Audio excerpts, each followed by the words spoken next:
back to my YouTube channel. So in today's video, as you can see in the title, I'm going to be showing you the materials and products that I use when braiding hair. So before we get into the video, make sure you like, comment, and subscribe. And when you do comment, let me know what other videos you'd like to see in the future. So let's get started. So first, what we're going to start with is this. This is called a braiding rack.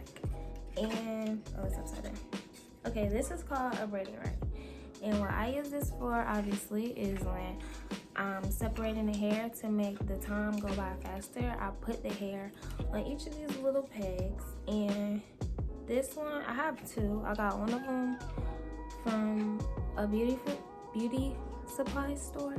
And the other one, I also got from a beauty supply store. So yeah, you can usually find these at a beauty supply store, but they're not at every beauty supply store. Before actually going to your local beauty supply store and getting there and not seeing a braid rack or them saying they don't have any, I would highly recommend you call them up before you go and be like, oh hi, do you guys sell braid racks, or do y'all have any in stock right now? If they say yes, go get it. If they don't say yes, call somewhere else. And let me just say, Beauty Master has everything that you're looking for. Like, Beauty Master is literally my happy place. Like, any type of beauty supply store is my happy place, but Beauty Master specifically, I love Beauty Master. So next thing on my list of things that I use is an electric kettle. So usually before I got an electric kettle, when I did hair, I used to, boil the water on the stove and then pour it in a cup. But this is so much better than that. All you gotta do is fill it up with water. The max is right here, but I be filling it up like up here.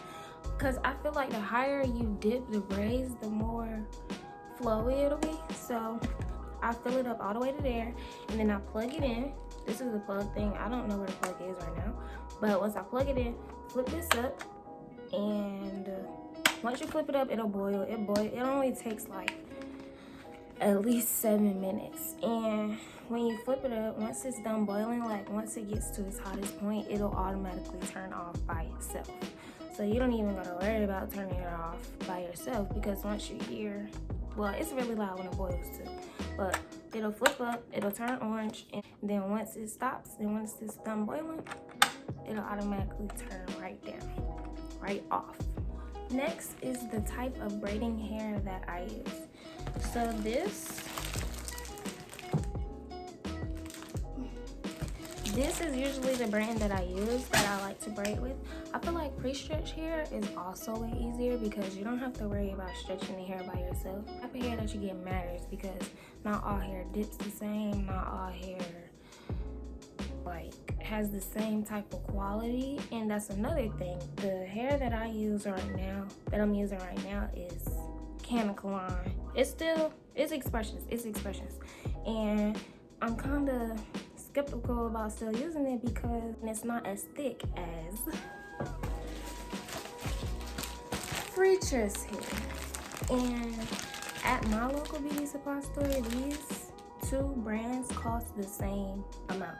So each pack is $5.99. And if I'm getting better quality for the same price, of course I'm gonna get the one that's with the better quality. So I might switch over. I'm not sure, but I just want to show you guys exactly what I'm talking about. These are the two different brands of hair. This is Freacher's, this is Expressions.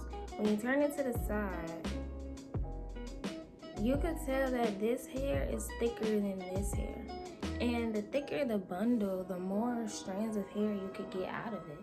So they're both good quality hair, of course, but if I had to choose between the two, I would definitely choose Freacher's. And on the Freacher's pack, it says 28 inch. And on the Expressions pack, it says 52 inch. But they're literally the same inches. And this one might be longer than this one. But yeah, between the two, I would personally choose to use Features, but I just like found out about Features, so I haven't used it yet on anybody, but I will definitely be switching over once I use all of the expression hair that I have. Things that you use on the hair. So like, we're gonna be talking about combs, clips, scrunchies, all that. So first, clips. These are the type of clips that I use when I'm trying to like move the hair out of the way when I'm doing hair. And I got these at Beauty Master. It only come with 4. But I've been meaning to buy more packs because it's only like $2 per pack. They come with 4, and I don't even use this all around the head. Like, I'll part the hair and then I'll use these to clip it up, or I'll use these. Now I think these are called duck pins. I'm not 100% sure, but the type of pins or the type of clips that have like the razor teeth on it, I would not recommend those, because when you try to take them out, you might snag on somebody's hair. And when you take these out, it just slides out perfectly smoothly. Like, you have no problem sliding those out. And the same thing with these. It goes the same way. It's not hard sliding them out or nothing. But the difference between the two is these are way bigger and they could catch more hair. I would probably use these for like a single section. Like if I part hair and then it's like the strand that I'm about to braid, I will only use these to like clip those up. But if I was to clip a whole section, I would use these. Like more than 3 braids, more than a section for 3 braids, I would use those. Next we have a wide tooth comb. Why would you use a wide tooth comb when you're doing braids? That's a good question. So you would use the wide tooth comb for when you take out the hair. So you got the hair in the bundle. You got the bundle. Now pretend that I took this off and it's just like this. So the hair is already really soft, like super soft. But what I use the comb for is to comb it through. And then it'll make it even softer. And also what I use the comb for, further detangle the hair more, along with a product that I'm gonna show in the next few clips. Next, what I use is the 3 different types of combs. This is the precision comb that I use to make sure my parts are perfect. This is the comb that I used before I was using a precision comb, and all these things is broke off. All this is broke off like that. But I still use it even though I have the precision comb, because this is like the blueprint for the precision comb. So when I go through, I go through with this comb and then I go back over with the other comb. Now, this comb is for people with like thicker hair. So if you have thicker hair, like if your hair is thicker at the roots, I would use this comb to comb it out. Once I put the product on it, I would use this comb because you can see the teeth is wider than this. And I do not want to pull nobody's hair out. So now we'll be moving on to oh my god, I got the freaking hiccups. So now we'll be moving on to the actual products that I use on the hair. First we have the infamous Shine and Jam. Everybody uses Shine and Jam. If you know somebody that is here, 9 times out of 10 they use Shine and Jam. And honestly, it's worth the hype because Shine Jam works for most hair types, and it's not too thick, it's not too, sometimes it can be a little too slippery, but I feel like that's dependent upon the amount of gel you use on the part that you're using. So I use this to define my parts. I use this to like put it on the hair, comb it out and braid it. And I don't use this on the edges because it's not strong enough to hold on the edges, especially for people with like coarser hair textures. I use edge booster on the edges, and I use this too, but this this isn't as reliable as Shine Jam because this Edgewax definitely doesn't hold as well as Shine Jam on all textures. It personally, I use Shine Jam for when I do my hair because of course I do my own hair.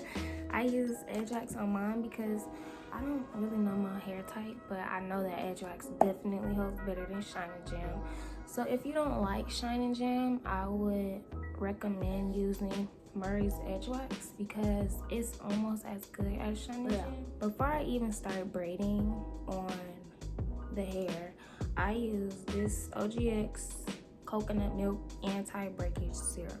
I spray it in my hands, spread it out, and then I just put it around on the hair.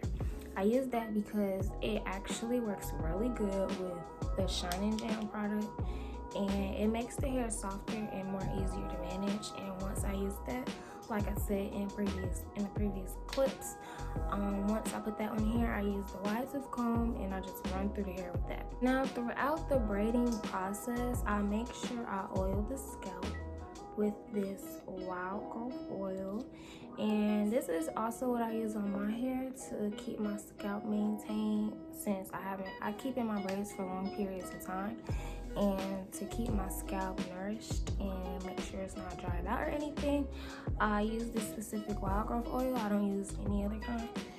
And this oil is really good because when I use it, I can actually see a difference, and it actually makes my scalp feel better. Now, last but not least, to finish off the whole style, I use mousse. Once I'm done dipping the hair, I put this all over here. I even put it like on the ends, like all on there. I literally put it all over the hair.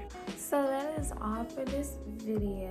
All the products that I put and use in the hair, they're under $10 except for the electric kettle and the braid rack. The braid rack is probably like $15, and electric kettle, it depends on what kind you get, but I got that one for like $30. Everything else is affordable.